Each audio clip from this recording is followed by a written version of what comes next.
আসসালামু রহমতুল্লাহি ওয়া বারাকাতুহু। আমার ভিডিওগুলো দেখতে থাকুন, দেখতে দেখতে ভালো লাগে, ভালোবাসা হয়ে যাবে ইনশাআল্লাহ। স্ত্রীকে গলা কেটে হত্যার অভিযোগ উঠেছে এবং স্বামী পলাতক।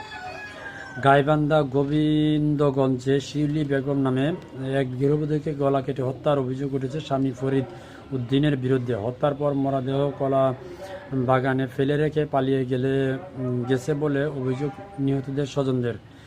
শনিবার 20 সেপ্টেম্বর রাত 8:30টার দিকে উপজেলার কাটাবাড়ি ইউনিয়নের কাটাবাড়ি বাগদা বাজার টাওয়ার এলাকায় এই ঘটনাটি ঘটে। খবর পেয়ে ঘটনাস্থলে ফরিদের বাড়ির পাশে কলাবাগান থেকে শিউলির মরদেহ উদ্ধার করেছেন পুলিশ। নিহত শিউলি বেগম ওই এলাকার ফরিদ উদ্দিনের দ্বিতীয় স্ত্রী। তিনি একই ইউনিয়নের বুকদহ সদর কলোনি এলাকায় শরীফ মিয়া ড্রাইভারের মেয়ে। পুলিশ ও স্থানীয়রা জানান, প্রথম স্ত্রী ও দুটি সন্তান থাকার পরেও প্রায় 12 বছর আগে শিউলি ও ফরিদের বিয়ে হয়।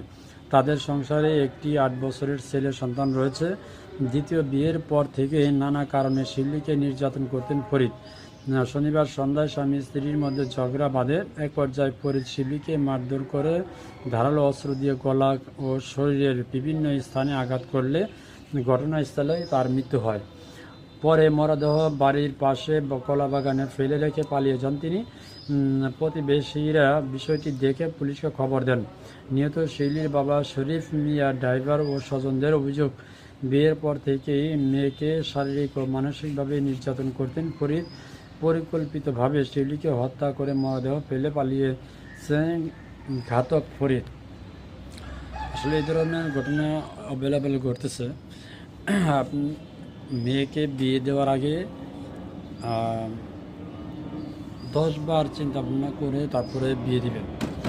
কেননা যার কাছে বিয়ে দিচ্ছেন সে তার কাছে আপনার মেয়ে সুখী থাকবে কিনা, সুখী হতে পারবে কিনা, এই খবরটা আগে নেবেন, তারপরে আপনার মেয়েকে বিয়ে দেবেন।